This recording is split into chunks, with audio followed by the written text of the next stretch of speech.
Welcome back to Crypto Talk. So let's look at Bitcoin. So we had a nice move yesterday. I think it's the largest in history. We had like an $8,700 move in one day. I'll have to look, but I'm pretty sure that's the largest ETF move we've had.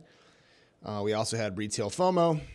I've got a lot of people who are unrelated to crypto asking me a ton of questions here at the gym about Bitcoin, ETFs, yada, yada, yada. So this is what I'm looking at. I'm thinking in the near term, we're going to have a pullback to retest these trend lines. Also pullback to take some liquidity we have here, kind of in between the golden pocket, the 618. So I have an alarm set also sitting here. You've got, I believe that is the 100 EMA on larger time frames. We also had the weekly VWAP we just passed through. We're trying to retest also the previous day EQ. So this is kind of what I'm thinking. You've got two potential trend lines here. This was the bottom end of the previous trend line from above. And then moving forward, it's also the one below it is the top trend line. So we could come as low as like, I'm thinking we're going to kind of touch, let's see, as low as 84,000, but I'm thinking we're going to get a bounce probably in the neighborhood of like the 84,600 range, which I think is the 618, based on how you draw this. But that's what I'm looking for. I'm looking for a back test, a bounce, confirmation. So for most of today, we may have a little bit of a bleeding and a back test, and then later this afternoon for New York, we'll push. So New York opens in about 40 minutes. We're going to see what happens then. RSIs are kind of reset.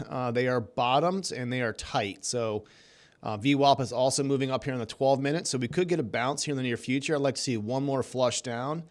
And if I'm not working with clients, I will hopefully take a long. But during these kind of environments, you're better off following the trend. The trend is still up. We haven't broken structure yet. And in these kind of uptrends, you're probably better off going to the 30-minute or higher to look for a break in structure.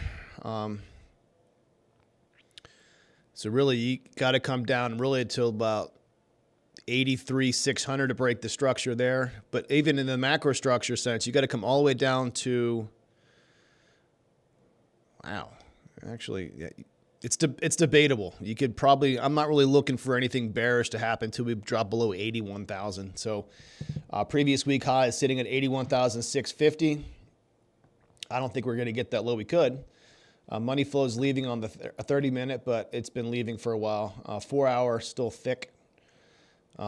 This could just be a continuation pattern like you had here. You had a fade and then a pump and then a fade and then a pump. So I'm expecting in about 6 hours we'll know an idea of direction. And I'm not going to try to predict the future. I'm just going to look at the chart. Chart is showing that this is likely another healthy pullback, which we needed. And then we're going to have a continuation pattern going from there. And that's about it. So I'll talk to you guys soon. Nothing to say is financial advice. Best of luck. You want to find me, head over to Crypto Blackwall on Twitter, the Blackwall Discord. And if you need some private coaching help, head over to the Patreon. Thanks.